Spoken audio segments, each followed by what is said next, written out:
Yo ho ho! What's going on, boys? This is Grim Reaper bringing you the One Punch Man podcast. I know it's been long awaited. I think it's been almost a month or so since the last session. The last time we recorded was for chapter 160. We delayed it because of the short length of releases and the lack of discussion topics in the previous iteration. But in this instance here, we'll have much more to talk about. Though we are in more of a transition phase right now, we're technically already into the main fight of this arc, the final fight, the long-awaited encounter. And it's probably fair to say that it's not even of this arc, since we've had Goro since what, chapter 46 or 40, something like that, in the 30s. Goro came, or his first appearance was when Sitz called this meeting to have the villains assist him, or to try and gain the assistance of the villains, and Goro showed up. And now we're here. This has been a long journey. This has been One Punch Man. I think it's fair to say that, like, the soul of One Punch Man has been molded to a great extent by Goro's presence. Yes, we got to see what the feel of the story was, and we know what the core of the story is in regards to Saitama and his endeavors in regards to not only being the strongest hero, but the greatest hero. But along that journey, maybe as a side path, or some would even call it the main institute of One Punch Man, we've met Goro. We've seen him evolve time after time, obstacle after obstacle, endeavor after endeavor. He's made it through. Whether it was overcoming Watchdog Man, whether it was encountering Metal Bat, whether it was facing the indomitable threat of Orochi or Darkshine, whether it was reaching the surface and finally besting his master and his master's brother in Bang and Bomb. Goro has truly outshone almost every and any other character in the story of One Punch Man. So, to reach this point here, the culmination of all his fights, to have strong assumptions of what's going to happen next, to really contemplate the reality of fighting Saitama,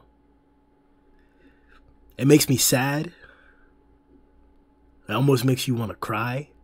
Tears of joy and tears of attachment. But I don't think I'm the only one that can say I'm incredibly emotionally attached to Goro. And that to have him lead the storyline, it makes you wonder what's next. We have the proof. You can reread and see what One Punch Man was like without Goro and its spectacular greatness. But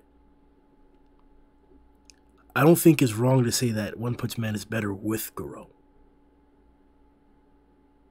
There's a lot of things that we can discuss. Not just our perceptions of Goro as a whole and in the culmination of his storyline in general, but the potential of this current fight right now.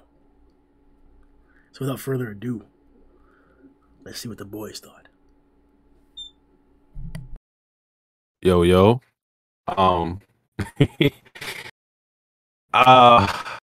For these two chapters, bruh, the community ain't gonna like me. I was this time I'm not even really mixed. I was lukewarm on these two chapters. I'm not gonna lie. And I know that seems weird considering what we're getting. Like what Grim said, this is like what we've been waiting for an entire series. And I don't know, maybe that plays a hand in why I'm so lukewarm, why I'm kind of underwhelmed, but that's how I feel overall. Not to say that this necessarily is bad, but I expected a lot more, and so far I'm not getting what I wanted from this confrontation.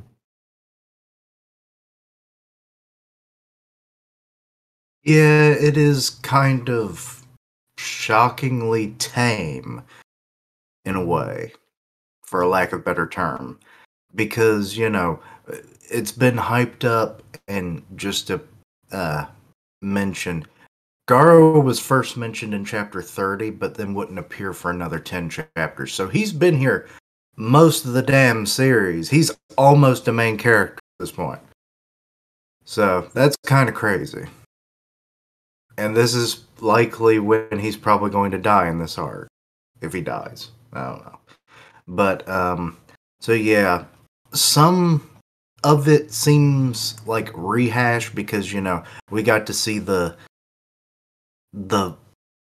defeats of Goro by Saitama's hand, and by association his foot as well in one case.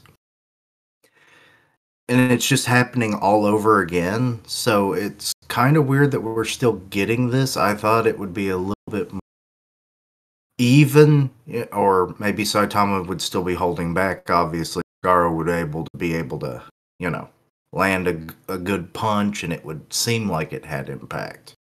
So yeah, this fight is not going the way I would have ever expected, given the hype around this, you know, culmination to the arc.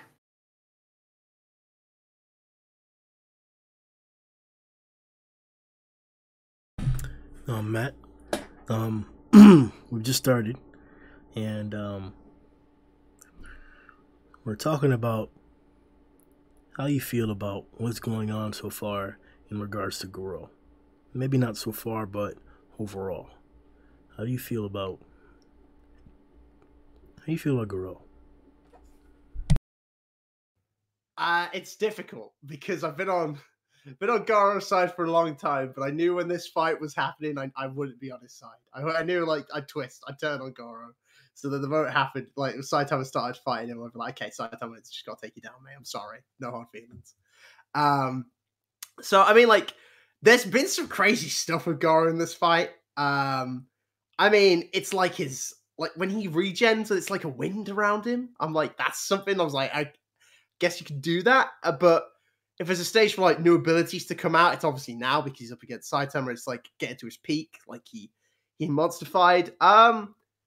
But I mean, it feels appropriate so far because the fight's just beginning, and, like, yeah, you should be able to really touch Saitama because he's very strong, but we know that opponents of similar levels haven't been able to touch Saitama either. So I think it's going all right so far. I'm enjoying it. Yeah.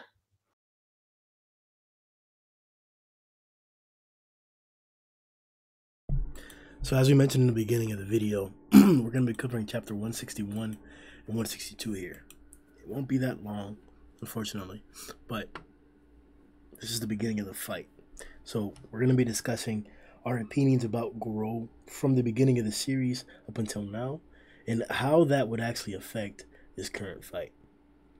One of the things I've been harping about, and I think is coming to light, is whether Goro is going to die or not. In the recent chapter, Saitama literally addressed Tadio and told him, "You don't want me to kill him, right?" There's more to discuss on that topic, and when we get to it later on in the video, we'll really break it down, break it apart. But I think it's best if we discuss our attachment to Goro right now. That's kind of what it all hinges on, right? Because we don't know if he's going to be killed or not. We don't know if we are going to see him after this arc. And if we do, what kind of role he'll play. So, how do you guys feel about Goro as a character from the entirety of the time that we've known him? As Keishan mentioned, he arrived, or was first mentioned in chapter 30, and appeared shortly after that. So, how do you feel about Goro? Goro as a character is pretty interesting. He's definitely one of the best villains in the series, if not the best villain in the series. And I would say he's in the upper echelon of One Punch Man characters for sure. I don't have a super strong attachment to him. I really like him, but if he were to die or something like that, I don't think it's going to hurt me like that, because then I'm just like, okay, more villains to come on the way. But yeah, he's a very strong character, one of the best for sure. And any fight that he's involved in is going to be interesting one way or another. So you have to give him respect for that, because I don't think he's had a boring fight no matter how it resulted. So, yeah, he's just a fun character to watch. Yeah, I'll have to agree. He's quite the fun character to follow his journey. From just regular human, was trained in a dojo, was like, screw this nonsense of heroes. I'm a monster, goddammit. I am going to show the heroes that a monster can actually win. Which is a notion that you don't really hear that often, but the bastard makes you want to believe it. But yeah, his growth from human to monster, like, we kept, like, has he finally become what he's always claimed, that I'm a monster, I'm a monster? To be honest, I'm not even sure he's even at his final form by the end of, what it would be, 162, right? The numbering always gets weird. Yeah, 162. Yeah. So yeah, like that's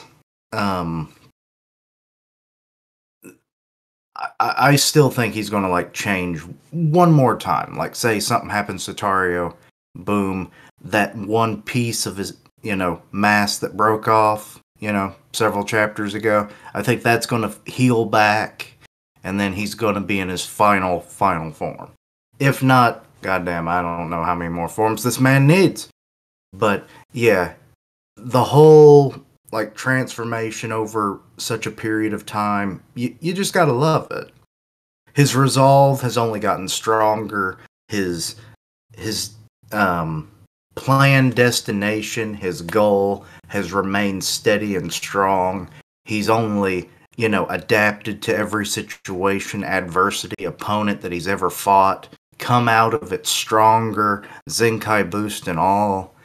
And yeah, I have to say, yeah, one of the better characters in the series is Satsuki. Yeah, as Satsuki said, it's like, but yeah, he's like a main character at this point. So if you don't like him at this point, I don't know what to say.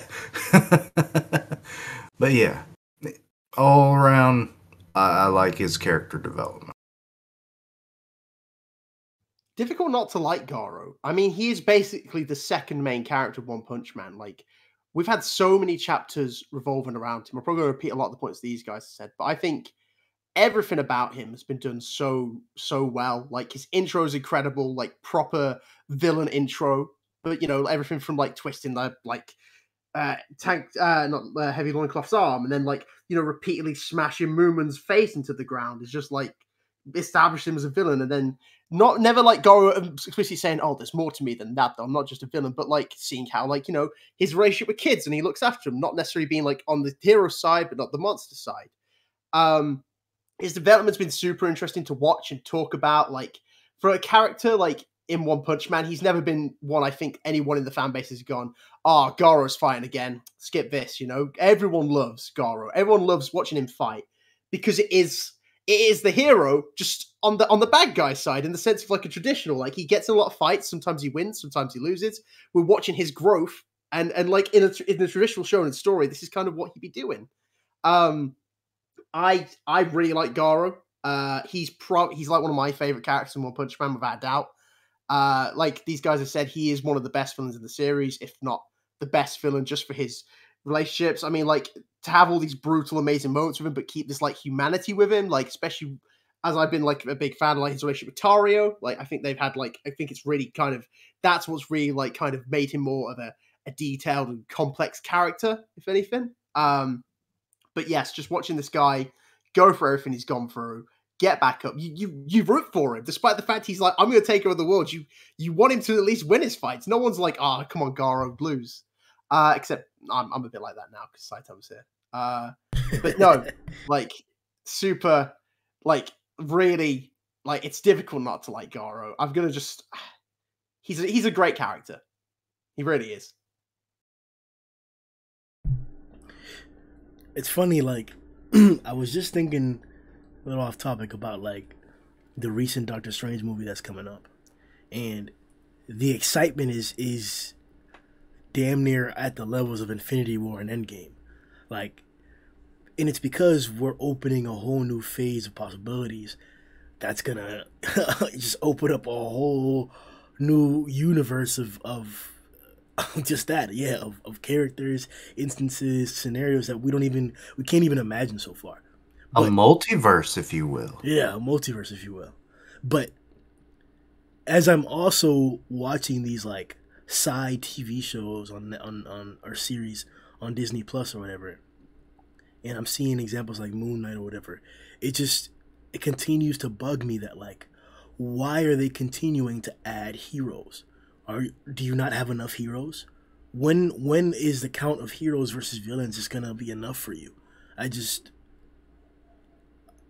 long for an exceptional villain display. And I think everybody does. That's the reason why, for example, the Batman movie in Christian Bale's trilogy was so exceptional. Because Heath Ledger brought to us what we needed, what we wanted. The exceptional display of the Joker. And to have it here in you know, because I consider One Punch Man like my home, like my mainstay, like the main thing. Like, yeah, I watch all the MCU movies. Yeah, I may read other mangas. Yeah, I may hear news about other stories that I'm still somewhat invested in, like One Piece or like Seven Deadly Sins, a spinoff. I haven't read those as of late, but I'm still up to date on what's going on there. But One Punch Man is like, it's the main thing for me. It's like my main source of fiction. And to have my main source of fiction have such a superior display of an antagonist, to the point to where I don't even consider him an antagonist anymore. He's just, it's like the wind during the day. Like, I don't notice it. I just feel it across my skin. I go about working, I go about breathing, doing everything I need to, but like, the wind is there and it's great. Goro is like the wind in One Punch Man. What is it without it? It's such an exceptional display of a character, such an exceptional display of storytelling that it honestly puts all these other depictions and all these other mediums to shame. And yes, I understand a movie has a time limit in which you can bring out a storyline and develop characters, and so do TV shows. There are different other restrictions as well, and novels may even be better. You may find better villain depictions in novels, sure. But Goro is, I don't know how to even like describe this without saying like some gay shit. Like if I had to, but I'll top Goro off. But give him that sloppy toppy bit. That's how endeared I am to the story of One Punch Man. I think I can think of a lot of ways you could have said that without sounding gay. How about this? I like Garo. Like, no. Listen, bro. It's a whole other. It's a whole other level, but it's a whole like. I was really about to compliment you. Then you sounded so eloquent when you're like, "Goro is the wind of One Punch." I was about to be like, "That's great. That's actually the quote of the episode. This is insane." And then I was like, waiting for you to stop, and I was gonna like, "Grim, that's actually an amazing quote. Well put. That's the quote of the episode." But then you just went, "I top Goro off." And you made the clapping noises. I'm like, you tell me you wouldn't give Goro the sucky if he asked me, like, what you mean? I think not. Well, actually, at this point, can we even say he's got a penis anymore? Whoa, Keaton, that's too far, bro. No, he got a monster. My comment is too far. Grim, you are the literal epitome of, okay, I have said something great, but let me ruin it by keep talking. Garo's a grower. Well, he'll have to be, because he'll have to grow a whole new penis, because there ain't fucking nothing down there. But just to quote your point you were saying as well, Grim, I get it with like the One Punch Man stuff, because I won't spoil it, but there's some big stuff happening in One Piece at the moment. But like, everyone was freaking out about that. But in my head, I'm like, guys, Saitama and Goro's about to happen. Like, this is this is the moment I've been waiting for. Everyone else is like, this is incredible, masterpiece. But this to me was like, this is it. This is why this is the part of the podcast where I go, why isn't everyone reading One Punch Man? But like, this is the moment I've been waiting for. I just don't get why. I mean, there's a big fan base for it, but why like everyone isn't like, this is the moment. No, but they are. Like, don't get it twisted. Like, I've always thought this has been the case. Maybe it has to do with Shonen Jump. I don't know what it is, but like whenever big things are happening in one story, it seems like another big thing is happening in a different story. I don't know if this was the case during the War of the Best in One Piece or what other instances happened, but like that, when I was following One Piece and reading a bunch of other stories in fiction, that was the case. Like you'd get a big ass moment or a big ass situation or a big ass arc or a climax in one story, and a different story also has a huge climax. I don't think it's coincidental that One Punch Man is giving us Goro versus Saitama at the same time, fuck spoilers, that we get the reveal of what Luffy's true devil fruit is. What? Yeah. Yo, what's up, guys? What's good? Yo. What's good, Madara? Yo, I just had to go on to comment on that of what y'all were saying about big things, going on in mangas at the same time. Remember in the War of the Best in One Piece, I believe we were just coming out of Sasuke versus Itachi, in Naruto. At that time. Jesus. So, what a fight. So yeah, you're talking about it. There were big things happening in both mangas at the same time, and we were about to go into Jiraiya versus Pain. So yeah, it does. It's like odd that like you are right that like big things happen in manga at the same time. It's not in a vacuum. It's like major events are always happening at like once in different manga series. Hell yeah! So I don't definitely Blame the wanna... editors. And it may be for a reason. I don't know why it is. But go ahead. Sorry, I think this one though is like more coincidental, only because like it's only really like in like our region, like the West, like Shonen Jump put out One Punch Man. Like I don't really know who published it in Japan, but it's not Shonen Jump there.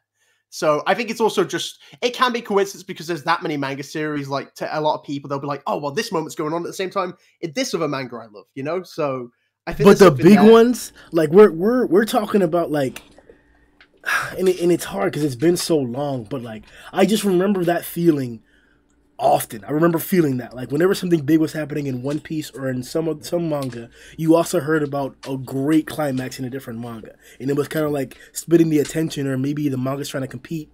I don't have enough information to claim that or to say that's the case. Maybe it is coincidence, like you're saying, Matt. But I think me and Madara are onto something, that like there may be something going on there. There's climaxes all the time. I think there is something to that because like.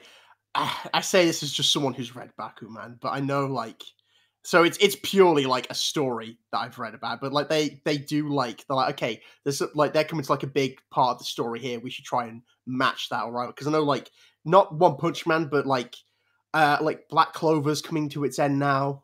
So it seems like that's final part of the story. My Hero's in its like big final battle now too.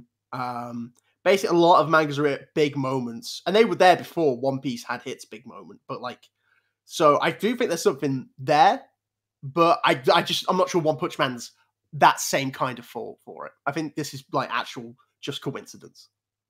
And that could definitely be the case, as we mentioned, but I want more hype for it. I definitely want more attention around it. There's some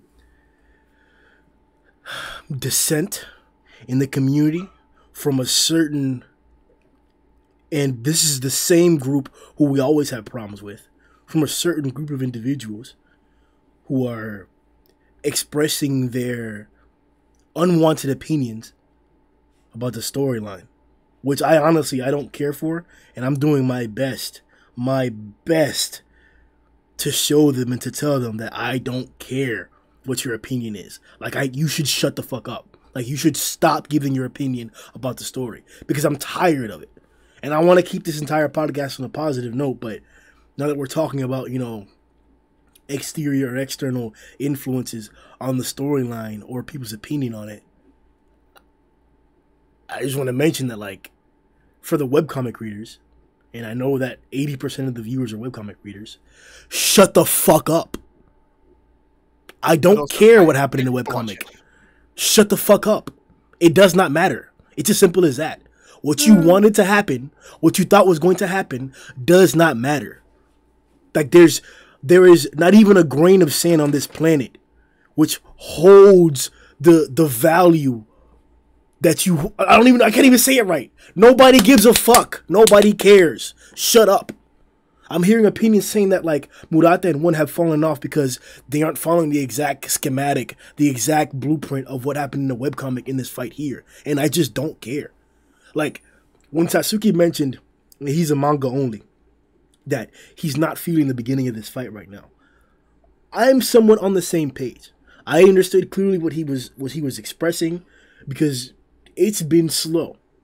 I understand why it's been slow, and I'm optimistic for the heights that we're going to reach, but it's definitely been slow in these first few exchanges. But nothing that he expressed or nothing that he said, and I have no reason to believe that he believes or that he feels that this story is falling off or that this portion of the story is subpar to other parts because of some other previous comparison that they have. And that's the part that bugs me. The fact that we can't be left to absorb and enjoy the story alone for what it is, for what it's being drawn for what it's being explained for, without having some other comparison to some half-drawn, shitty draft of what the story is. Like, that's the reality of it. The webcomic is a draft, not the manga. The manga is a superior version. The manga is why One Punch Man is still blowing up. It's the manga. The webcomic community is much smaller than the manga community. Just because the majority of manga readers have read the webcomic does not mean that the webcomic community is bigger than the manga community. Guess what? The anime community is even bigger than the webcomic and the manga community. More people have only watched the anime than have read the manga, and more people have read the manga than have read the webcomic. So I don't want to stay on this tangent, and we're going to go back to hearing Madara's opinion about Goro as a character in general. But I just want to express that, and I don't know if anybody else is going to disagree with me. Please do if you feel that way. But No, I agree with the beginning of the fight, but I believe it's because he's still setting up Goro's. He's still finishing the touches on Goro's character arc, because he hasn't peaked yet. I mean, as incredible as his character is, he hasn't. Please don't peaked spoil yet. by the way. Yeah, no, I won't. I mean, as I said, I've not read much or any of the web comics, so I'm just as blind as you are on this fight. But yeah, I mean, and that's my just blind opinion, is that I believe he hasn't peaked yet as his character, and that's why Murata is building this up. I'll only complain about this fight if he actually drops the bag, but right now the bag is full. If the I mean, like previous fights that he's done in this arc alone have been top 10 fights, probably almost in manga, in current manga and anime history. I'm not going to go too far and say greatest of all time, but just some of the fights that we've gotten in this arc. Child Emperor versus Phoenix, that was that was that thing. Dude. That was that thing. Neon versus Metal Knight. It's no Drive Knight. That right there is this guy has been doing his thing this whole arc, and I'm not going to lose faith until it gets to that point to where he actually dropped it. But right now, I'm totally hyped for this fight. Besides your hype for the current scenario, Mother, how do you feel about Goro in general? I mean, as some of y'all's sentiments, I mean, I definitely wouldn't give him top, but I feel with most of the sentiments that y'all express, how he does feel like the main character aside from Saitama right now in the manga. A lot of the focus since this whole hero arc began, with the S class versus the monsters, he's been right there with Saitama in the series. I actually think he's had more panel time than Saitama has almost in this whole manga now with him.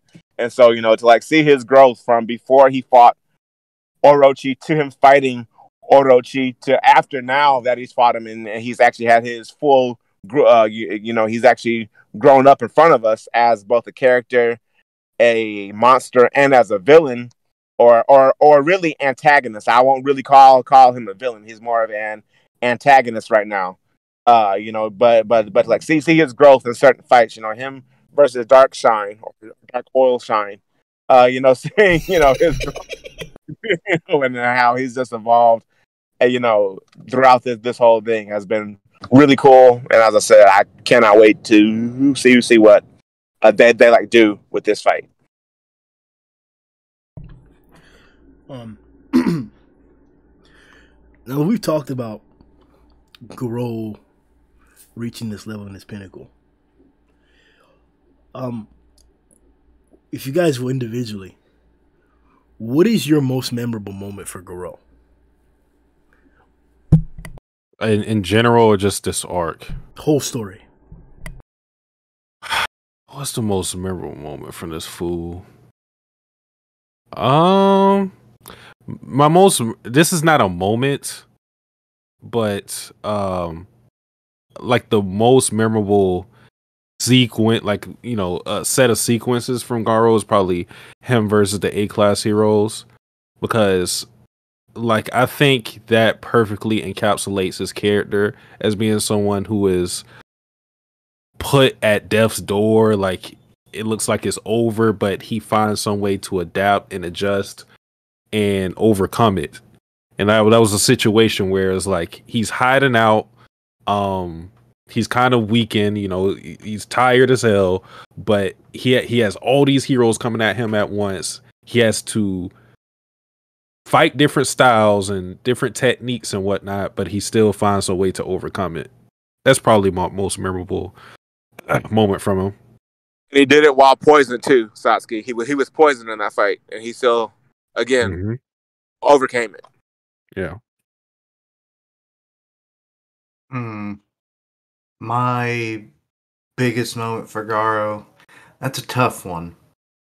I'd have to say, and this one's going to be kind of, it's mostly because I was spoiled to this moment, but it kind of came as a shock when it happened, was during the Darkshine battle, where Darkshine like breaks his damn rib cage.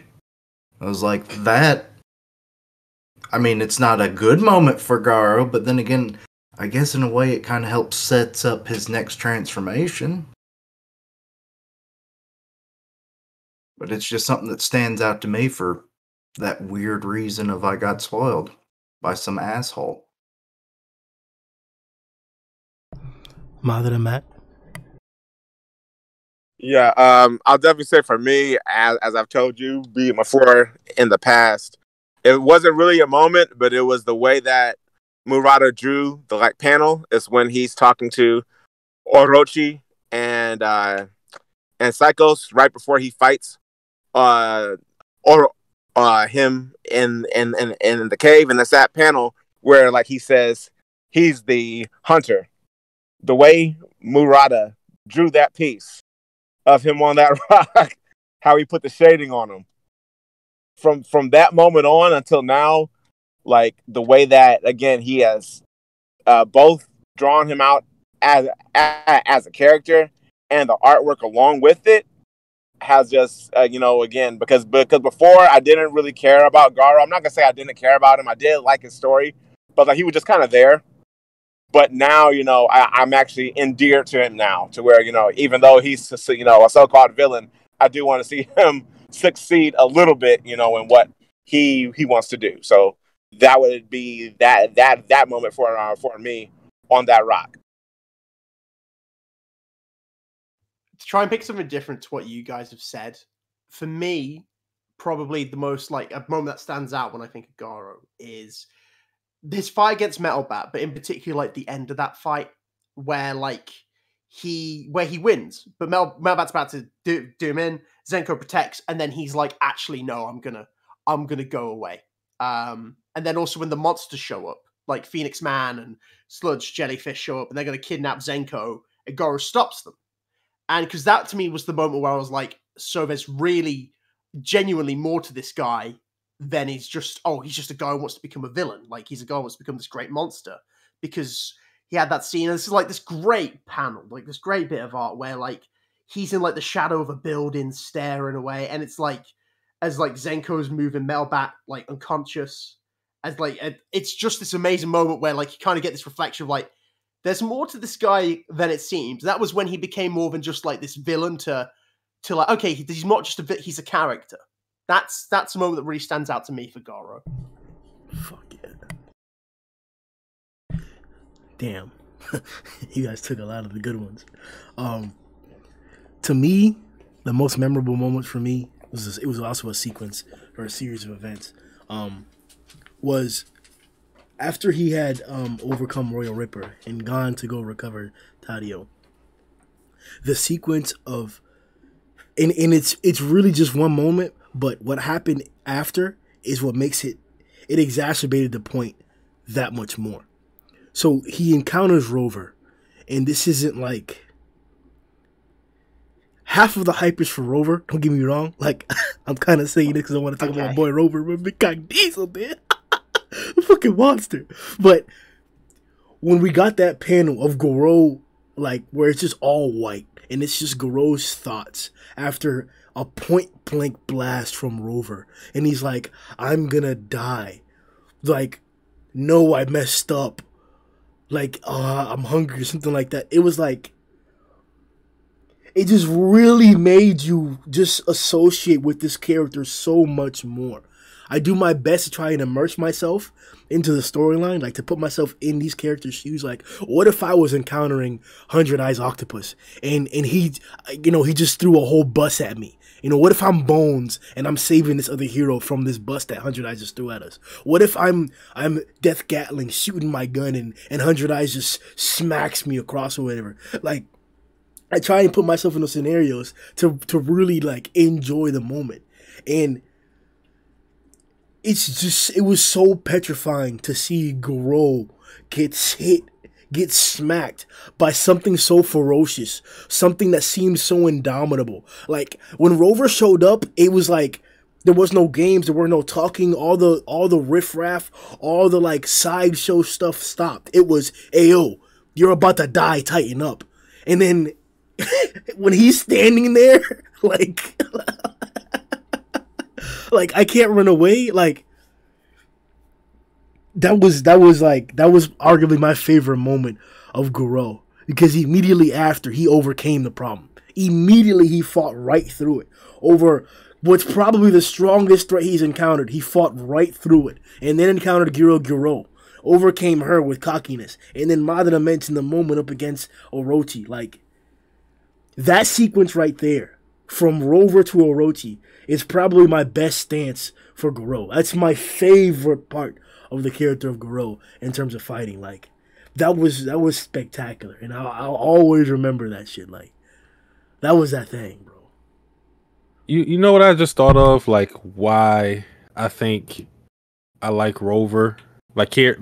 So these characters who like don't talk and immediately get to it. I think another part of it, another element to it, is the fact that they are going to hit you with 100% of their power from the get-go. Like, there's none of that like standard thing where throughout the fight they're holding back and you know, somewhere towards the end or middle or whatever, they're going to give their best foot forward, and you know, it's like a progression thing. With Rover, it's like immediately, I'm about to work your ass. Like there's no type of build up. It's from the jump, you get these blasts. I think that's what it makes it more devastating, because it just breaks the formula. Yeah, it does, because Rover is like an on-site nigga. He's like, "Man, on site, I'm giving it to you. We're not talking. We're getting right to it." You know, and as you said, you know, it is those guys inside of all types of mangas, where it's like, we're not talking, we're not going through a diatribe of like dialogue. We're not trying to understand one another. I don't care about your backstory. You don't care about mine. We're just throwing down, you know. And to me, those have always been some of the best fights throughout manga history. And funny enough, that was one of the, that is one of the more that is one of the stereotypical tropes of Saitama, or maybe it's wrong to say stereotypical trope. That's his character, or what was shown to be his character in the beginning. The fact that like he doesn't care about your elaborate backstory. I'm just here to clap cheeks. That's it. That's all there is to it. And maybe Satsuki's right. Maybe that is the glaring reason as to why I'm so attached to that moment, because it wasn't. Maybe not, because I love the Metal Bat fight. When Goro, and this is more hype for Metal Bat even. When Goro's sitting there like, oh, Metal Bat's done for. Oh, that centipede's wreaking havoc, huh? And then Metal Bat, just the next panel was Metal Bat standing right next to him, looking at what he's looking at with the back on the side, and he's like, damn, I gotta get back over there. I'm like, yo, this about to be that thing. Like that's oh my god. Like, I love indomitable, crazily endurant characters. And the fact that Goro shows that in every single instance, in every single fight, that he's the underdog. At every single like turn, he's sitting there pushing through and overcoming the obstacle, overcoming the problem, you know, surviving through it, doing his best. It's like there aren't very many moments in which we see Goro in which he is not likable. Like, whether it's as a man, whether it's as just a fictional character, these are traits that endear you to anyone. Like, anybody.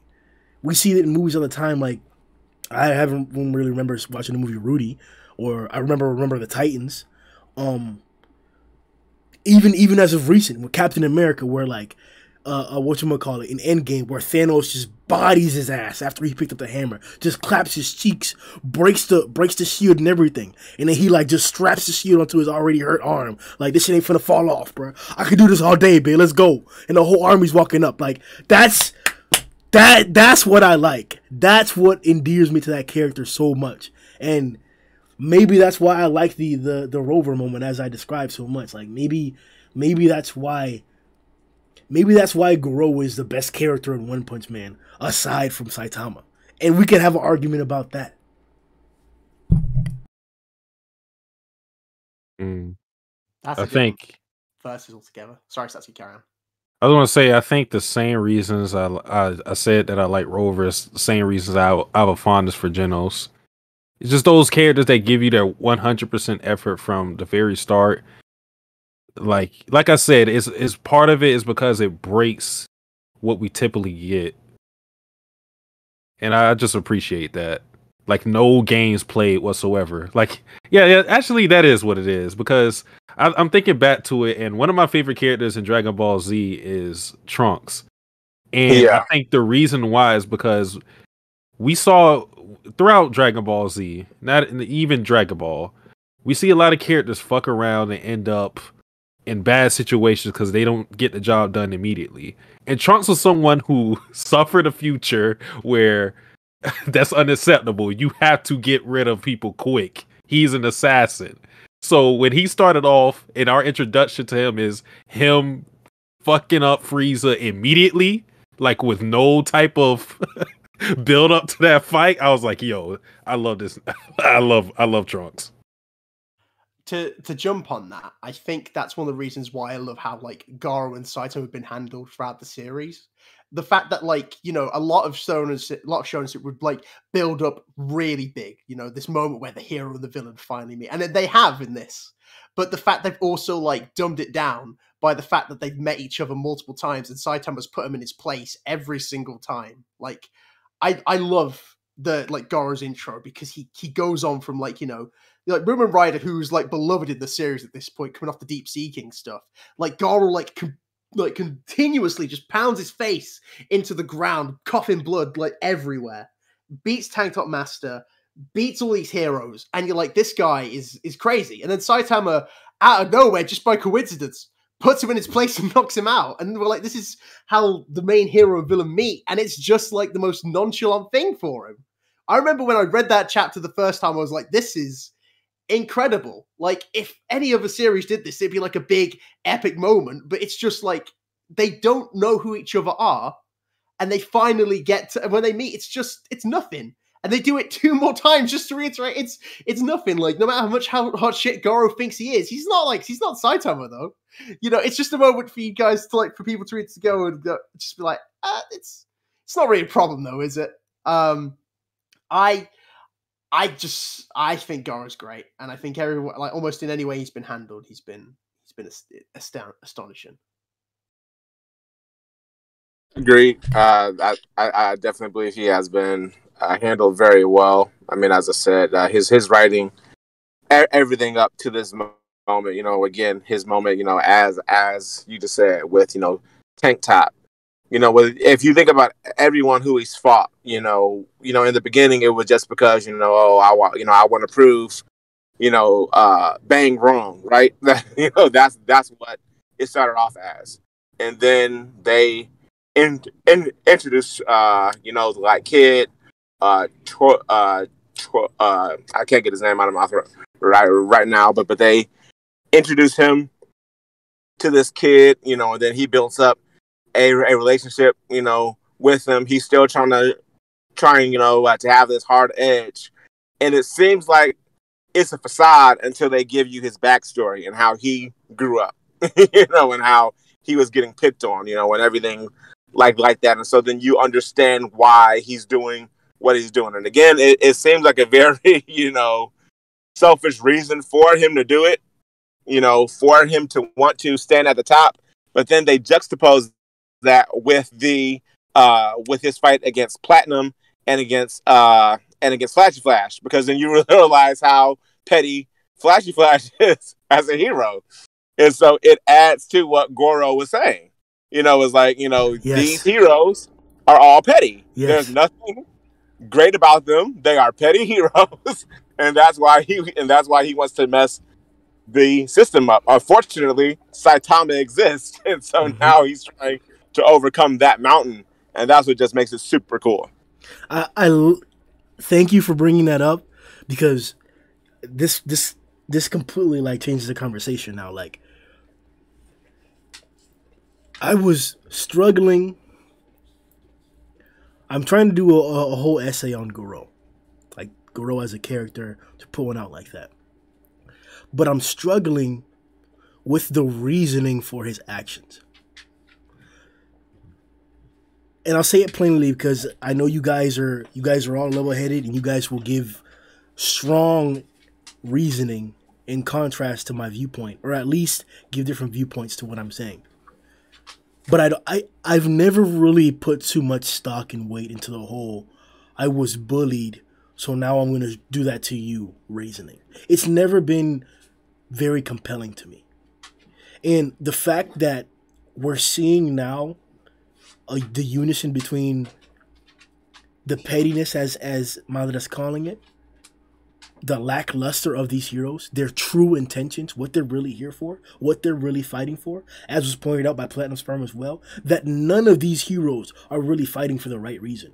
They're not here for the right reasons. They're not. They're here for selfish, destructive, egotistical reasons. That's why they do their things. And we've even talked about how few or possibly none of the heroes may actually be there for the right reasons. We could talk about Pig Guide, and we could talk about other heroes who have not been elaborated upon as much. But the fact of the matter is that none of these heroes are really there for the right reasons. So it makes me question it makes me question the validity of Goro's reasoning for being this upset about this stuff. Like, I guess it's the question to ask you guys, but is Goro's reasoning for his villainy bullshit?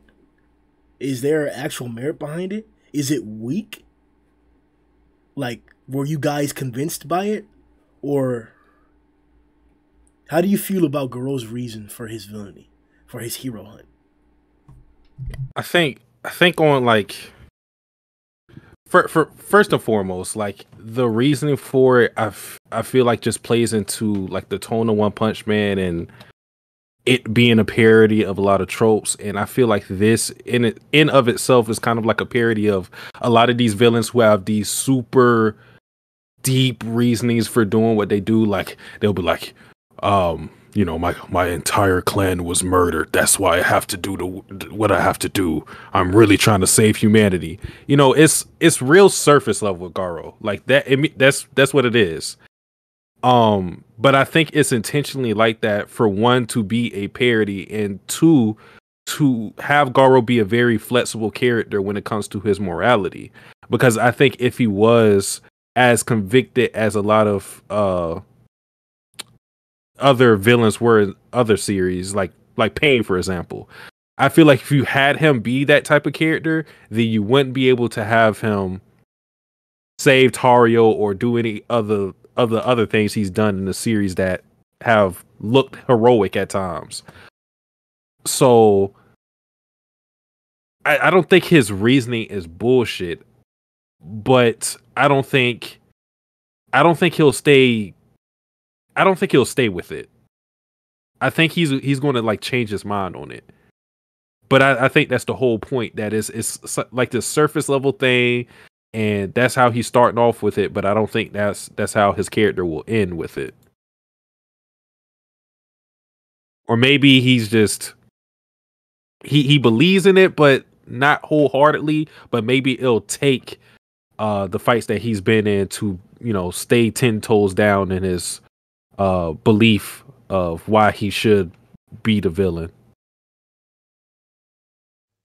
I don't think it's necessarily fair to call him a bully, because I will remind you of the infamous Darkshine Eek, where, he was like pull on his ear, I think. Darkshine goes Eek, and then Goro backs off because he's like, that's not the kind of guy I want to be. I don't want to be a bully. I want to be a monster, but not necessarily a bully, Goro's mindset isn't necessarily about being a bully. It's about like leveling the playing field. He sees like the monsters beaten down because, they never get to win despite all the effort they put in. Like the underdog puts in the effort, doesn't win. So compared to these guys who've just got talent and win, like he dealt with when he was a kid as well. That's like Goro's motivation, is trying to even the playing field. And in this sense, he sees the monsters as being down. And you're very right to say that, yes, there are very few heroes in the association who are there trying just to help people because they want to help people. There's a lot of ulterior motives in the Hero Association.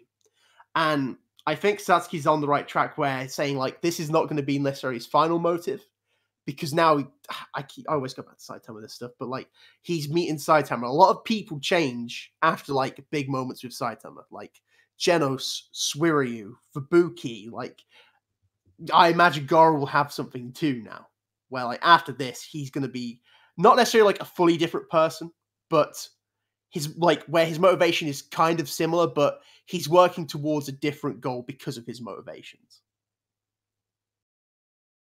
Yeah, I mean, I'm not going to be too down on Garo, because even look at Saitama, his reason for wanting to be a hero was what? So that way he could fight somebody that doesn't die in one punch. Or it was just to make money, right? That was the reason why Saitama became a hero. I mean, yeah, he had the whole, thing before his limiter broke. But that was because he was a salaryman and he didn't want to be a salaryman. He wanted to do something else. So a lot of their motivations come from, if you will, frivolousness or even pettiness, right? That's where a lot of it comes. Hey, Madara, you're having a lot of audio issues. But yeah, you could totally see. Is that me or is that him? No, I can hear it too. Same. Him as just, petty, about winning revenge. If you think about some of these heroes, yeah, you think about Flash, about damn, Madara talking a lot of these guys. Madara, you're a chipmunk robot. That we know right now. This is like the flashy. It's like the flashy fight. If you slow it down, you understand perfectly what he's saying. Yeah, Madara, try and disconnect and reconnect. See if that'll work. Kishin, go. I don't even know what to say. We were talking about how you feel about Goro's reasoning for his villain work this entire time. To be honest, it has a level of justification and I would say nobility to it. Because, he's trying to accomplish a greater good. He's trying to bring everyone down to the same level. Minus himself, of course, because, he'll be like a god of fear that everyone will react to in the same way. So they won't have time for petty squabbles or to bully or to discriminate or any of the negative impulses of humanity. It's just like, okay, you all direct your feelings to me, and those feelings are fear, so I've changed the world for the better. gotten rid of its pettiness. That's basically what I think. Is like it is for a greater good, so I have to show some. What's the word I'm looking for? It's a bit admirable, though. You know how he's achieving it, obviously not. So it's a complex subject that's really hard to really peg all the way down. You know.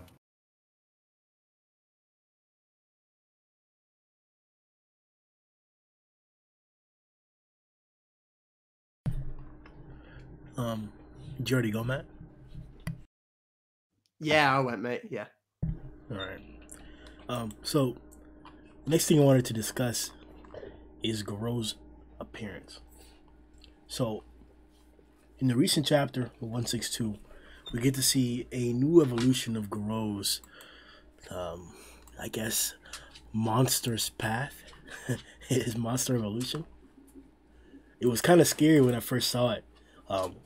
He was down on his hands and knees, and then you just see like just aura or smoke just emanating from his eyes.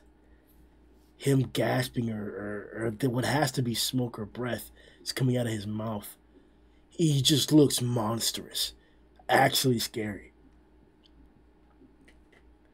What's your favorite Goro design? At what point in the story did you most like Goro's appearance? I already mentioned the time. Him versus the A-class heroes. Bandaged up Goro, you know what I'm saying? That's definitely my favorite. I think my favorite has to be what we refer to as Spiral Garo, where the remaining cloth of his, bodysuit has just kind of wrapped around his whole body. You know, healing wounds and all that kind of stuff. I just like the aesthetic. Yeah. And plus, that was a great fight for him to achieve that form as well. Garo in his chibi form when he's the half monster with metal bat. Sure, that one.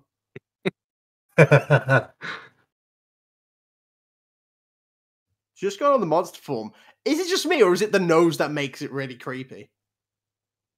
Oh, the lack of a nose? Or wait, he does have a nose. He's just got a weird nose now. Like when he first starts to transform, he's just got like a bit of a. I don't know. I don't know why the nose really puts me off. But I look at it, I'm like, that's what makes it weird. Yeah, it is kind of weird because when he first starts obtaining this form, he doesn't seem to have one. And then all of a sudden, he's kind of going little Pinocchio with it. He's looking kind of like a goblin. Or something, you know? No, he is a bit, yeah. Especially in that first panel where he's like looking down and it's like, huh, what's happening? Also, I don't know if we'll actually talk about them, but shout out to Snek and Max once again, being the guys, like, being support. The moment they see Tyra in danger, they jump in, they try and get him out of there. I'm telling you, bro, like, Snek is the future, bro. Snek is the future, like, the future Sitch, man, the future Blast, man, like, Snek is that thing. One of the biggest insults of season 2 is not having that Snek versus Benpatsu fight. Like, that was amazing. I genuinely love that because it really gives Snek a moment to shine. In the super fight tournament? Yeah. Yeah. When he goes for attack, he's got like, it's literally like a snake. It's like a great draw, like a python going after him. It's amazing. Hell yeah, bro. I'm kind of wondering if this is supposed to show off that these are characters that we should be looking out for later on. Like maybe they'll make some great gains. I fully agree with that. I mean, Lightning Max's whole thing is like he wants to be strong enough to take on a monster like Deep Seeking, which we know is like S-class level. Snek's trying to get back on track after like losing his way. I definitely think we've got to keep our eye on these two. I mean, of side background kind of characters as they kind of have become. They're the ones we definitely see the most. Max especially, because he's like always the one like pointing out shit. Like remember when the Genos did his like blue dragon? He was the one to show it's like, guys, look at that! It's awesome! So Yeah, I'd definitely say that like all the characters that we're seeing reoccur are definitely that's there for a reason because we've seen a lot of heroes and we don't get a lot of them very often. But characters like Snack, characters like Lightning Max, characters like Death Gatling, Glasses, we see them often for a reason, and that's definitely the case. Um, Satsuki, did you already give your favorite appearance of Goro? Yeah, man, that was the first one. All right. A class. Grim, your favorite appearance? Go. Oof. I think Goro looked like that thing whenever he had his foot on Bomb's back and he was looking at Bang, like that pose that he took right there, and like how his head or the hair was like angled backward like that, and like he had like no mouth or whatever. Like that was, bro. He looked like he was about to do that thing to everybody, man. Like that was Goro for real. I think it was chapter. I don't want to say 150. Is it Master versus Disciple? Is it that chapter? No, it's kind Is of it just before he fought like Bang for real? Yeah. It's like Okay. just at the end of the bomb fight. Let me see. I'm not finding it. Is it 149? Is it that? No, it can't be 149. It's got to be that. It's got to be before that. Yeah, so it's got to be like. Is it 147? I think. I'm just trying to find a panel so I see it, but I keep running into. Yeah, it's got to be that. Going back and forth.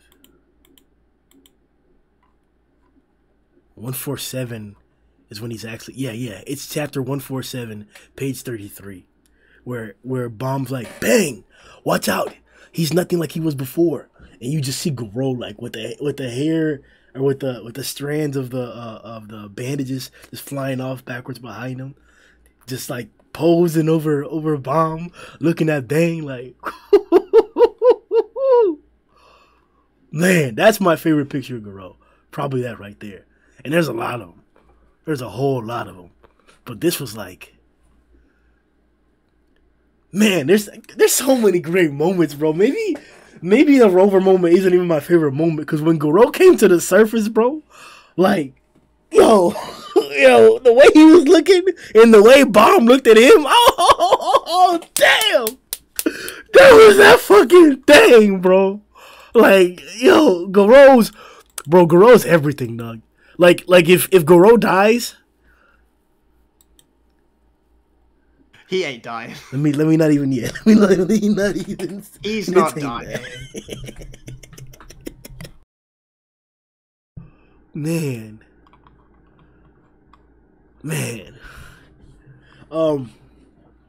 So before we get to the actual fighting portion, I'm trying to see if there's anything else that we can elaborate upon here. There are a few other things. Like, how did you guys feel about Saitama acknowledging the reality of Goro?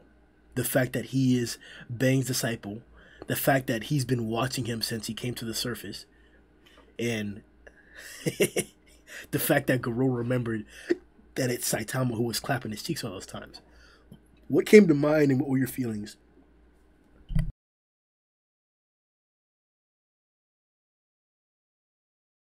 I mean, my feelings was just, I guess, payoff. Like, I've been waiting for these moments to happen was the main thing. So, like, especially, whenever Goro and Saitama were like, "Oh, wait, I fought you before." Especially Goro being like, "This is the guy. Like, this is the problem."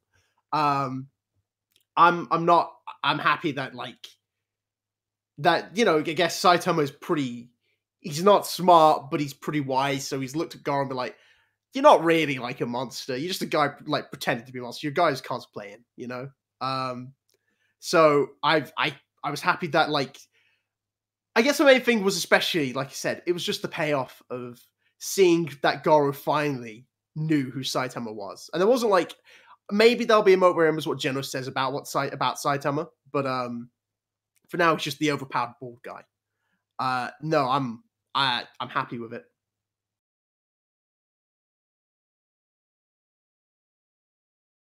I have to say I was a little shocked to find out that Saitama was this aware of the situation. Because he kind of seems oblivious to a lot of things, or not fully understanding the scope of a situation. You know how he just nonchalantly just comes into the whole arc because he's like that angry person down the hall that just wants to bitch because you're playing music too loud. That's literally how he came into this arc. So it's like, you knew about Garou? You remembered Garou? With how many fucking people you've just annihilated? I mean, I guess, in reality, I guess a lot of those events have probably been happening, in the course of just a few weeks with Goro? So, if it's even been that long. It's really hard to know the passage of time in this arc, isn't it? Because to us, it's been like 4 years. But in series, it's probably been maybe a week. Yeah, manga time. But yeah. And then the whole thing of Garo actually finally remembering Saitama all the time. It's like, God damn it, so you're the obstacle that's been punching me in the face. Showing that I've not progressed far enough. Curse you, motherfucker. So, yeah, those were nice revelations.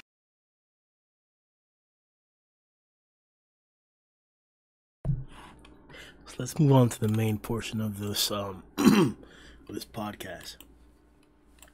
So we start chapter 162. And the first thing we see is these lights in the sky. Just sound effects and just shining light. Before that, it was just like a black blur with white everywhere. Then we see it's Saitama and Goro going hand to hand. The same type of exchange that we saw with Bang and Goro, as well as with Bomb and Goro. You got Saitama deflecting punches, dodging kicks. Then we see the same for Goro. He dodges a Saitama punch and then deflects one. Kicks him down all the way down to the surface and obliterates the ground underneath him. Huge explosion. Was this... What was this? How do you feel? What did you... What... Huh? What's going on here? What did you Good.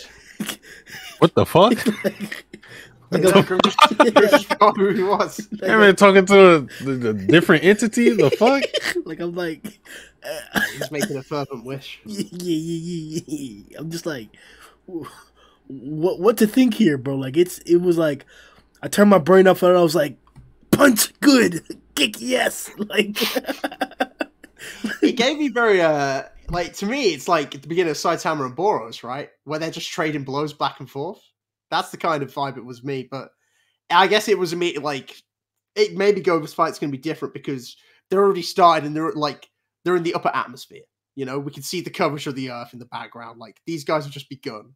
I guess it gave me high hopes for the fight, especially when Goro's like first big attack is the same attack he used to split Sage Centipede in half, and Saitama, it's doing nothing to Saitama.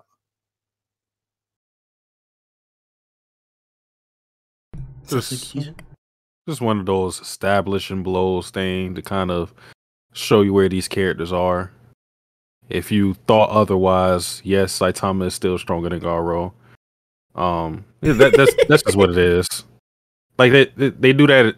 We have like these things in every fight. It's just showing you where these characters are, or like, because we can expect Garo to get a lot stronger the longer this fight goes. This is nowhere near Garo's peak, even though he's done some impressive stuff. And like I said, that's a part of it. It's just establishing where these characters are and their strength. Garo's not anywhere near Saitama right now, probably won't be, but you know, he's doing some good things at least. I love that one shot where Garo's like using the boulder debris to like pick up speed midair. I love that shit. Because it's like, it's logical. Like, if a character can't fly or whatever, how are they going to move midair? Bada bing, bada boom. You use the debris that may or may not be around. Also, Garo apparently has amazing regeneration all of a sudden. Bro, I don't know how I feel about this, bro. Also, is he made of fucking crystal at this point? Because the way that hand shattered. Like, what is going on here? When did you, like, yes, we've talked about him having regen. Not on this scale. Exactly. And don't get me wrong, like,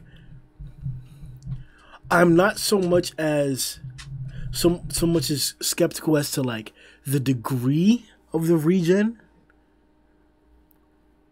No, maybe it is a degree of the regen. Like his hand just spirals back like nothing. But what do we?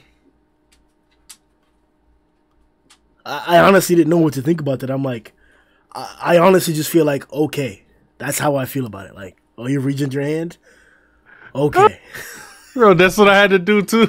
I seen him over. I said, "What the fuck?" And I sat. I looked at the panel for like 2 minutes. Then I just said, "All right." I said, "All right." So Gar can do that now. This has to be a fight where we just have to accept what happens. You know, like the fact that like I was there for a while. Like that's like is that a whirlwind thing going on? Is it like an attack? And then I was like, wait, no, his hand's coming back. So it's this fight. We just have to be like, just roll with the punches. Like whatever happens, we can't question it too much. I know you want to question it because you're doing a podcast, but there's times you gotta be like, that happened, accept it, move on. I loved your phrase, "roll with the punches," because Garo couldn't even throw a punch after that karate chop. That's what I love afterwards. Saitama's just trying to talk to him. He throws another punch and Saitama's just like, listen to me, I'm talking to you, as he just punches him straight back. Is this the most talking that this guy's doing? Like, that's the part that's bumming me out. Satsuki was saying that he wasn't feeling it as of yet. To me, that's the reason why I'm not feeling it. Because, yes, we're getting great acknowledgement and really, like, long-awaited moments, especially with Saitama acknowledging the reality of Goro's past, the fact that he is Bang's student, the fact that he's the hero hunter, or the hero hunter who everybody's been after, and the true realization. We always expected it, and it was out in the open. It was almost something that was unspoken truth, but the fact that Saitama didn't really care, like he doesn't really care. And the fact that, like, Bang was his friend, Bang was, like, he literally quit his day job to go after his student, made his entire life for the past few weeks, days, or however long it's been, about going after Goro. And Saitama didn't give a hoot, like, at all. Like, had no regard for it. And then, now he's realizing what's going on. Or I guess he already knew what was going on. But, like, I guess that's what's bothering me. The fact that, like, I'm okay and I like the fact that Saitama's acknowledging that, like, hey, yeah, this is Bang's student. That, hey, man, I know you're pretending to be a monster or whatever. Just, don't overdo it or whatever. But shut up. Like, you didn't talk to even Natural Ocean like that. Shut up. I don't want to hear that shit, bro. Just punch him good. Punch him hard. I mean, can he talk to you for Natural Ocean? Like... I don't think he did. I think he just like, what the fuck are you? Punch. But the issue is that usually Saitama's fights, he's aiming just to take the monster out or whatnot. Like if he could solve it with just talking to people, he probably would more often than not. And since he doesn't see Garo as a monster, that's where the issue lies with him being more talkative in comparison to other fights, because he's like, bro, what the fuck are you doing, bro? You ain't no monster. You take out that cosplay. I mean, he kind of did the same thing with Rover as well. He just considered him a, out of control dog. Yeah. So which it's is weird, but still. All right. Well, that's the fun of Saitama, is that like he can view the world in this weird way, as if he's got some kind of psychosis going on. That it's like, really, you fight monsters on an everyday basis, basically, and it's like you can't tell the difference between a good cosplay and a dude that's this is his fucking body. That is not a goddamn dog, you know. Well, it's also because Goro like contradicts himself. Like literally in the last chapter when he's like, "I'm absolute evil," and Saitama's like, "What do you mean you're absolute evil? You saved that helicopter being chased by the centipede." You know? Yeah, that don't Like, help. yeah, so like I think that's why Goro, like, unlike a lot of monsters who are like pinnacle, like I'm fucking great as a lot of monsters, you know? They always think they're this amazing thing. So I thought it was like, no, stop it. Get some help, you know? Yeah, it is kind of weird that most villains don't always lean into the I'm evil. They always lead into, like you said, it's like I'm the greatest, I'm the smartest, I'm the adjective, you know? It's never I'm evil. Like I'm the most evil there is. It's like, well, I mean, your actions are going to say that, but your words are just kind of just words. So, yeah, I can see why Saitama's probably, you know, being a little more lenient, let's say, with Garo. Because otherwise, he would have wrecked this dude's shit by now, if he really wanted to. Yeah, the whole human thing is definitely coming into account. Because that was the whole point that, like, hey, man, you don't even look like a monster. And now he's like, oh, hey, your cosplay's nice type shit. But, what? Well, I was just going to say, because, like, I just thinking about this, like obviously Goro may have like reached his peak as a human, but obviously he's going to monsterize some more, right? So maybe this is where like some of the fight's going to go, is because we've seen him be like a monster in the past, and he's been an absolute like he's been a real beast, like no holding back kind of thing. So like, is this what it's going to be for Goro? Like the more like he powers up and monsterizes, obviously he's going to lose touch with his like humanity, and then like maybe that's where Saitama's going to be like, I don't think I can just like mess around with you anymore. Maybe I've got to actually put you down. I don't think that would ever...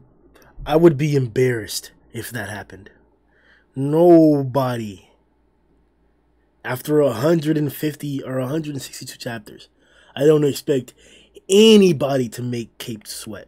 Not a single person. Oh, just to be, not like a Saitama's in serious trouble, but like this guy going from being like, oh, I can mess around because you can still be saved, to being like, you push too far into being a monster, you've lost your humanity, you can't be saved, kind of thing. You've actually achieved your goal. Now I have to end you. Shit. I'm definitely looking forward to how one would write that. How it's called Tario Dies. No, you gotta Saitama gotta hit him with a congratulations punch. You did your thing, you did what you wanted to do. Now take this, nigga. Yeah, no, I'm just saying, like, time to die. After what we just saw here, him literally talking to Tadio, talking about some, oh, hey, you don't want me to kill him, huh? All right, I'll take care of him. Don't worry about it. To, hey, you're too monstrous now. I'm gonna have to do that thing to you.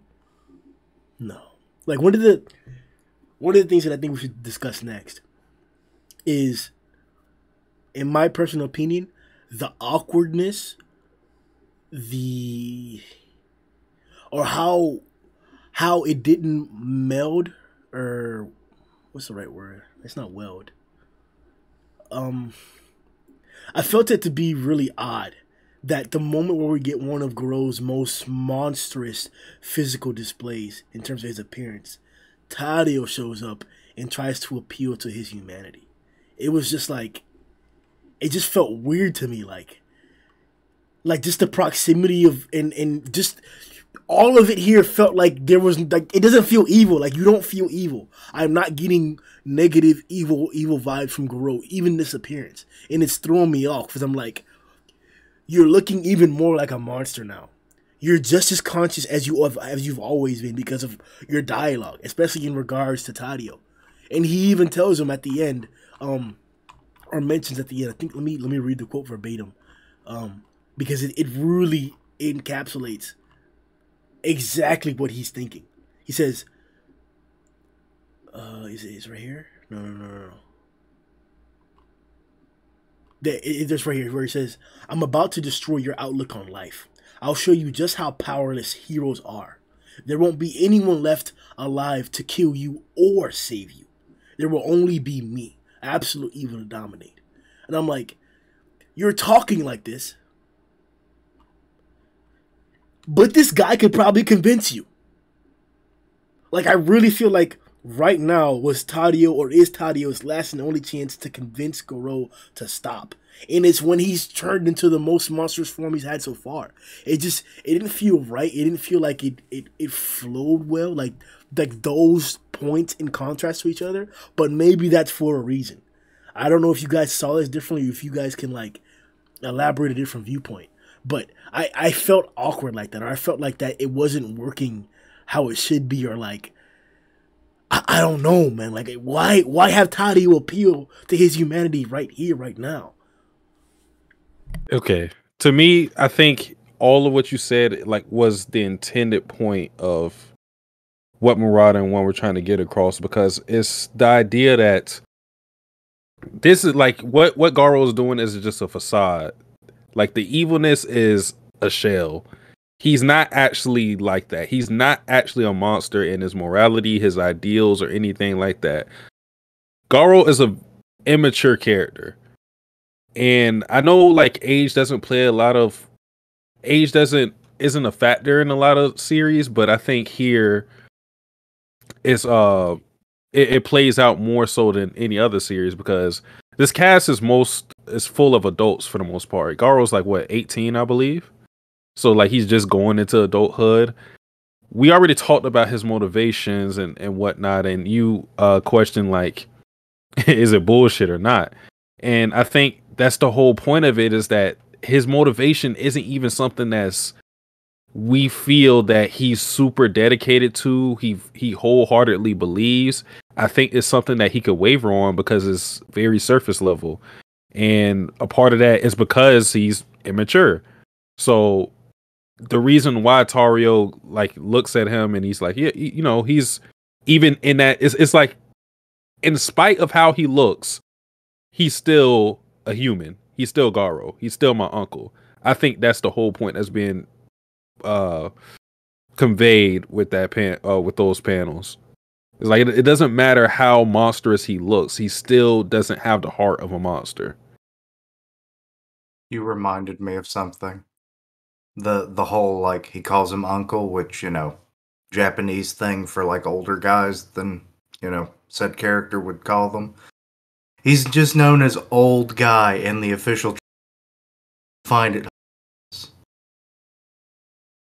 I think what's the word for it? What's the word? I think it's like Ojiro or something. Like Something like that, yeah. or something like. No, that's like grandpa or something. Maybe. But I just find it hilarious. Also, on a couple side points. Okay, considering that Saitama is now referring to Garo as a guy in cosplay, you know, because of which really makes you kind of wonder, how is he viewing him like? I mean, I guess, sure, the whole, like, where you can see his eye and everything, okay. But it's like, you literally just saw this guy grow about 2 feet taller after you punched him. He did get So taller, it's like, Well, like, it's. I think because I've been looking at the comparison, like, okay, they were roughly about the same height, Saitama and Garo, give or take, you know, the hair. But Tario, he's like a little taller than Saitama's belt, but he was up to freaking Garo's hip since he transformed. So it's like, goddamn, Saitama, how blind are you? This man is a monster, regardless if he looks like he's wearing a mask. What, did you think that cosplay had, like, hydraulic leg enhancing, like, extenders or some shit in it? Mine does. That's so stupid, though. I mean, I think the actual answer to what like Saitama means is like he's a guy in cosplay. He's a guy pretending to be someone he's not. Well, I get that, but it's like, how do you pretend to just fully fucking transform and shit? It's kind of hilarious. he describes stuff. It's like you said earlier. He saw Rover and was like, "That's just a big dog," you know. This man is delusional. He's That man is delusional. stupid, dog. Like it's like when he saw Orochi in the ad, he was like, "All right, I saw a dog, I saw a cat. What are you? I don't know." Like it's just how he looks at stuff. He looks very like he's a simple guy in a lot of ways. He just looks at stuff very plainly, you know. Yeah, I think he's a little intellectually stunted. He's wise. He's not like it sounds awful. He's not book smart. He's street smart, I guess. Like I don't know if he's street smart. Street smart's not the right way to describe it, but if you know what I mean. It's like the old people that like they have like this big umbrella for everything. Like it's like how your parents would describe anime characters. Like it's you see Naruto on the screen. Hey, ain't that Goku? Oh yeah, I guess some shit like that. What's Like Dragon Ball again? It's fruit baskets. That's how it is with Saitama, man. He just you cosplaying, you a dog. That's it. I'm not trying to look at it deeper than that. Well, and then my other point is he's like, okay, I'm gonna take care of this guy. I'm starting to wonder, is he going to like try to take the cosplay off? Whoa, Saitama's in a strip Goro? No. Is he going to start ripping his skin off, thinking it's actually a costume or not? Yo, what if Phoenix Man comes back and resurrects Goro after he gets clapped? Because I mean, we do have with the whole Phoenix Man thing, we Yeah, do the have a Boros little and precedent Orochi for come that. back. What'd you say, Matt? And then Boros and Orochi come back, and then God Oh bursts my out the God. moon, and they're all like, Bro. "Yo, Saitama, let's go!" And then Blast is like, Bro. "Actually, let me join in on this." Bro. And then Saitama grabs Captain America's shield and tightens it. And then, Well, actually, before it got all kinds of weird, thank you, Matt, I was kind of forming an idea. Okay, you get like a little bit of Orochi in there, and then whatever was left of Boros, and then you have like the ripped remains of Garo's like outer shell. Well, Orochi was famous for liking to fuse with shit, so then he just takes the two of those, merge them all into new Monster King body. Orochi, Oh bro. my god. I am god of earth and space. I want Saitama to one-punch that guy so hard. Just get him out of the story. Yes. Well, that would be the thing. It's like these massively powerful characters all literally just fuse together, and then he still just one punches them. Not 5 minutes after they've, materialized. I mean, oddly enough, maybe oddly isn't the right word to use, but we are starting to fill in the upper echelons of the series so far. We did get that grouping of individuals who are on the same tier as Blast, apparently, or on the same team as him. We got characters like God and Boros. And I kind of want to ask you guys this question, but so is Goro beating Tatsumaki right now? Oh, don't even fucking bring that video up, man. That's all you're trying to do. Whoa, nah. I've been watching people think about this video all goddamn day in the server, so you are not bringing that shit into Bro, here. I'm not saying I'm giving my opinion. I just want to hear, what are you guys' opinion? Like, from what we've seen so far, is Goro like is he there, or like, because we Fair question. yeah, I honestly think it's a fair question. Like, right now is the time to ask it. Like, we can't pretend. The best quick response I've seen is that it came from this Discord member named Sigmox. He wrote, I don't remember Goro deflecting an earth cutting attack or something like that. Listen. Go ahead. Listen. This thought requires no analysis because I didn't think about it. It's what I always do though. I'm putting my money on Tatsumaki until I see otherwise.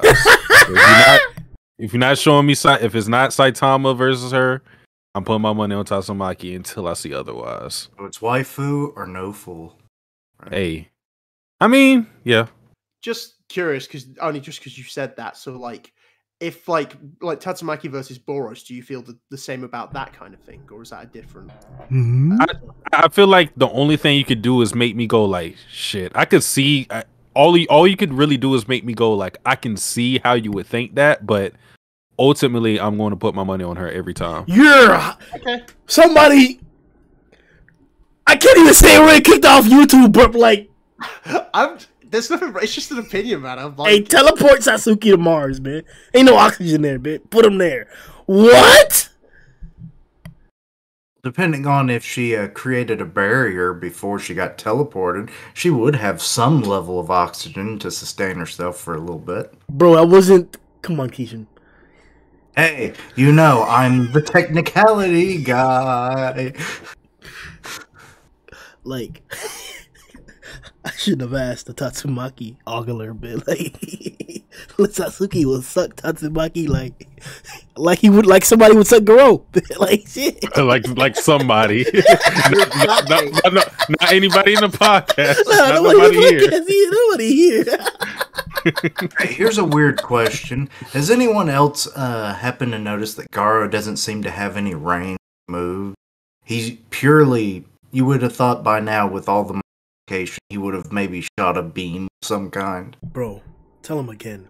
Tell him again. Goro needs beams. he doesn't specialize in beams, though. Well, I know that, but I'm surprised it hasn't happened. Or maybe, like where when he screams, it's like a sonic attack or something, I mean, he doesn't the type of nigga to have cannons, so, I mean. Or maybe like an air punch where he can hit you from a distance because of the, just air pressure from his fist. He hasn't done any of that, really, which I'm surprised. I mean, the methods, what I'm looking forward to, and I think we've talked about a little bit, are going to be his incorporations of his of the different styles that we've seen so far into this fight up against Saitama. Because not only do we already see Saitama face a bunch of martial styles and say that, like, oh, they were just cool poses or whatever, but Goro's Godslayer fist and the culmination of Goro's fighting style in general, or Goro's fighting style in general, is the culmination of the variety of techniques that he's encountered over time and how he's perfected them and made them into his own. So I'm wondering if we're going to see Goro resort to using those single techniques individually. Like, are we going to see an instance of Goro using just the whirlwind? Are we going to see that? Are we going to see Goro use the water stream up against Saitama? Like, is that going to be the case? Is it just going to be his God Fist? Like, what are we supposed to be expecting from Goro in terms of combat? Because it's clear that he's nowhere, like, the last panel we see is Saitama smacking Goro, saying, hey, let's go fight over there instead, and just sending his ass. And I'm under no impression that Goro is going to reach Saitama's level at the end of this fight, but case in point, I do want to see beams. I do want to see cannons. So if I don't get that, what am I going to get instead? Hands. A really good fight. Or ass clapping, yeah. Wait, what? You just that, like, or. But yeah, bringing up the whole thing of like culmination of his own signature style is a combination of all these martial arts that he's defeated, perfected, and assimilated into it. I could see him throwing some like signature attacks as styles. That would be cool. Because we'll probably never get to see that shit anyway. So it's either now or never. And considering that we know he can do like 2 styles at once, imagine the combinations this man could have. We could be getting like the special, like, maybe not beams, but like, air pressure based attacks and all that kind of shit. Another thing that we should see, or I think would be really interesting to see, is, and please give me your opinion on this, we've really, besides maybe once or twice probably, Watch Dogman and Orochi, we've really only seen Goro overcome obstacles. So what are we gonna see whenever he can't? Like, how is he gonna react emotionally and mentally to when he realizes that he cannot beat Saitama? Like, Boros was like, you didn't even try your hardest, or you weren't even being serious, or whatever. But whenever he got clapped by Watchdog, he was like, damn, he bodied me, bro. Like, I thought I was gonna die. It's a good thing I got out of there, type shit. Is that what we're gonna hear from Goro when he realizes that Saitama is indomitable? Like, oh, I'm glad he still thinks I'm a human, or like, he's like some pussy shit like that, like I'm gonna die or some shit. Like, is he gonna have the whole Rover white panel conversation or thoughts like he did before? Like, what do you guys expect Goro's reaction to be once he realizes that Saitama is indomitable? And I don't mean the realizations that we have now where he's like, oh, this is the greatest threat, or this guy's beat me 3 times already. I mean, when he really realizes that, like, there's nothing I can do here. Or will he get to that point? To that moment? He has to. Mm-hmm. Unless you expect him to win this fight, he has to get to that point. Because I don't think Saitama is going to kill him. So that is an interesting question, because that's something that's always a question with villains, like especially ones that this is not necessarily geared towards Garo, because we kind of already seen him get beat. But a lot of times you'll see villains be in this position to where they've never lost, or they seem so indomitable that when they actually do get brought to the point of possibly losing, they kind of just lose composure, a la Frieza. So, I don't think Garo's going to be like that. I mean, maybe it could change though, because if we get this super monstrification form, maybe he'll think that, you know, it's impossible to lose with all of this on his side, and maybe that'll like bring him to the point of despair. But that hasn't been the character that he's shown himself to be, so I feel like he would be someone that would think, shit, I got to get back to the lab. But man, you just mentioned something I never thought of. He never addressed that Watchdog situation, bruh. Like, he never thought that I got to beat his ass, get it back. He never think about that. He just like, damn, I lost. Okay. He got clapped and moved on. Hell, he assimilated what he saw, and then he ripped Genos' arm off. Yup, and then he used that up against the AB-8 too, and Goro, and Bang and Bomb. So he definitely incorporated it, which was cool. That's probably one of the most prominent techniques he incorporated, besides like the whirlwind, for example. But still, like, it is funny that he didn't address it like that. Like, yeah, he didn't really like give it too much more thought after that, besides growing from it. God damn it, I gotta go kill that dog man now. I mean, is it gonna be a hate crime because the dude's a furry, or is it gonna be animal cruelty? I don't know. We'll let the courts decide. Come here, dog boy. Time to die. That's dirty Keisha. What are you gonna say, Matt? if I remember, because like it's different scenarios, because obviously how he reacted to Orochi was different how he reacted to Watchdog. If I remember, he came out of that, obviously, like, he was annoyed he lost, but he was also, like, kind of happy because he had, like, what Saitama wants. He has that fire of him of a challenge.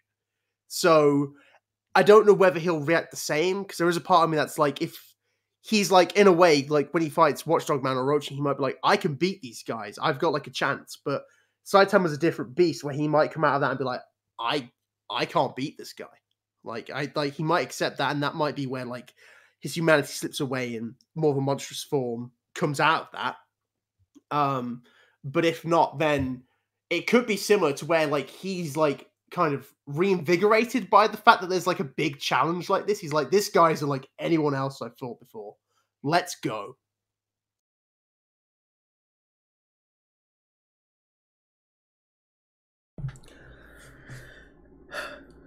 I'm excited for the prospects of this fight. This is a pivotal moment in One Punch Man. I don't want to compare it to, like, let me not compare it to that. This is like those moments in your life where you realize that things are changing. Maybe you're not going to see a friend anymore. Maybe you're going to a new school and you're going to encounter new things for the first time. And you're aware of that there's going to be a lot of firsts in the next few moments or in the foreseeable future. This is how I feel about this fight. This arc is over.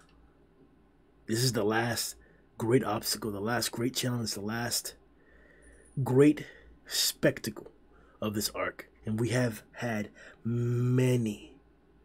And I'm not just talking about Flashy Flash's great depiction of Against the Two Ninjas. I'm not just talking about Atomic Samurai pulling out the Sunblade and cutting that Spear Bomb in half. I'm not just talking about Black Sperm, Golden Sperm, and Platinum Sperm's display up against all of these different heroes. I'm not just talking about Fiora Ugly's amazing display and dialogue throughout. I'm not just talking about Homeless Emperor's incredible confidence in his demeanor throughout the entirety of the fight. That's not what I'm talking about. I'm not even talking about Sairochi cutting the earth. This is it. Like, we may talk about the War of the Best being one of the greatest arcs in all of manga shonen history. Sure. But the monster invasion arc, the hero invasion arc, the monsters versus the hero arc in One Punch Man, boy, that was that thing. And now we're here. Any final thoughts? Yes. I'll respond to what you said last. First, this thing just popped in my head, so I got to say it before I forget it. Because Matt talked about like how in the fight with Watchdog Man, Goro kind of like, he took the L, but he was able to learn something from it. I think what might be devastating in this fight with Saitama, once he ends up losing, is the fact that you don't really learn anything from a fight with Saitama after getting your ass whooped. You just get overwhelmed because, like, what technique do you learn from getting your ass whooped from Saitama? You can't replicate it. There's no technique for you to take. You can't just like. Oh my God! It's not some shit to where like you look at the tape, you go, oh well, damn, I could probably incorporate that punch. No, you can't do it. You can't do that. Are we gonna talk about Goro's serious punch? Nah. I think even as a character who's like the Kirby of the verse by just taking different forms, I think that will betray his character because then it goes against the martial arts. Like, it's one thing to do like what Watchdog Man did with the whole, crawling on the floor or whatever, but like it's like mixing up what he already has. But I think if you just do the serious punch, it's like that's a power move. I can do a serious punch. It ain't gonna be as strong as Saitama at all. Yo, listen, bro. Don't toot your own horn. Like you cannot do a serious punch. It's like 1/16 of it. Nah. That's a high ball. It's like 1/16 of it. You ain't see the serious punch in. I mean, to take that would imply like Goro would have to survive a serious punch, and they'd be like, "Oh, okay, I got it." We need a video of Satsuki fighting and throwing serious punches, but fam, I can't do that. You trying to get me locked up, man? You just gonna see somebody get evaporated? Oh shit! Actually, given Garo's like new regeneration, he might get atomized to where he just becomes dust. And then he does that whole like wind gathering thing that he did to regen his hand. And he's like, oh my god, I came back from that. Fuck. That would be that thing, bro. I think that's one issue with the regen. We don't know how far this is going to go. Like, it was a shock to see it, but now I'm just like, yo, okay, what can he regenerate from? Like, is this... I just don't know. I don't know. Because we saw Boros get popped. Like, Boros got popped into pieces. And he came back from that. So, shit. I mean, that was, consecutive. Not a serious punch. The air pressure alone from that one took him out. Shit, man. The last thing I want to say. Its arc ain't over after this fight. We still We still got Psychos needing to meet up with Fubuki. You're just running around. Bro, like, okay. I want to talk about that. So, okay. Sairochi versus Tatsumaki was worthy of a climax of an arc. Like 100%, that was worthy of that. 100%. It would even be worthy of a story-ending feat. Like that would, if somebody put that at the end of Fairy Tail would have been good. like, like, that's how crazy that was. And then we're here. After that big event, we got the whole heroes and monsters coming to the surface fight, and that was, bro, that made the arc. So, is it really plausible to say that there could be some greatness after this fight in this arc? Like, is it not all like juiced out there? Like, there's more? I'm waiting on the Psychos Fubuki backstory. I think that would be something in this arc. I don't understand. I don't see how you have these characters like right here and you don't do anything with that. Mm-hmm. It does seem like there should be more being revealed about them. Goro and Psychos are like the marquee people in this arc, so I don't think Psychos ended with. I don't even know what the fuck happened to her last. Like for real. Does she just get away to like live another day? That's as far as I can tell. She just ejected from the remains of Orochi and just runs off naked into the decimation of the city and battlefield. I feel like for that to happen, for her to, I'm not saying that she's not going to be a lingering character in the series, but I feel like for that to happen, she has to like properly set up to something to where it makes sense to where she's like lingering in the background. Because like, what would she do after this? You can't start up this monster association again unless you get like the craziest monsters we ever seen. Like you had a good SWAT, and for you to like lose this way, I wouldn't be interested in seeing her do a Monster Association Part 2, the sequel. Like I'm Boogaloo. I'm good on that. But if she like, okay, this is my proposal. Like I don't think this is necessarily going to happen, but it could be something interesting. What if she were to kidnap Fubuki? Stop. That'll be something interesting. Are we gonna get some Orochi attacking Psychos type art? Because if we do, then that's when Tatsumaki just makes a little barrier inside of her brain and just starts expanding that shit. It's like, you fucked with the wrong person. This is just a proposal. I definitely I feel you on that whole like monster invasion part 2 or sequel type shit. I'm not feeling it.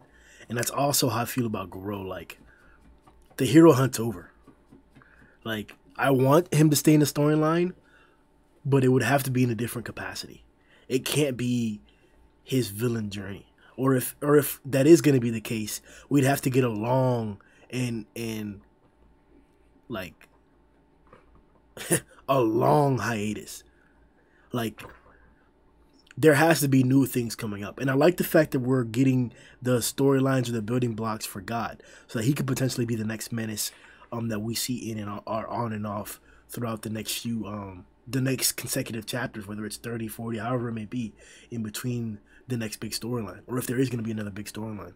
But I honestly don't know what's next for One Punch Man after this. It's exciting to think about, because this is arguably the best author of our generation. Like, you could talk about all the other people you'd like, sure, but My Hero is not written better than One Punch Man. They just cry more. Sorry. Sure, we can say One Piece is... Sure. You can suck One Piece all you'd like. Sure. Whatever. You were going to add a hashtag not sorry.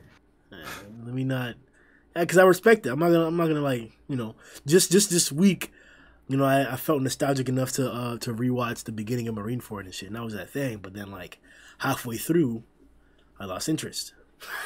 Like, so I'm like, okay, maybe it's just me. But honorable mention to Hiro Mashima, the GOAT. All right, guys, that's gonna be it for this session's 161 and 162 One Punch Man podcast. The next chapter should be spectacular. We're expecting the continuation or the real throttling up of this fight. Whatever happens, we're here for it. Like the video, subscribe. I'm not the only one who put out content about One Punch Man this week or this chapter, so check out everybody's reaction videos for 162. They were all fire. Yo ho ho!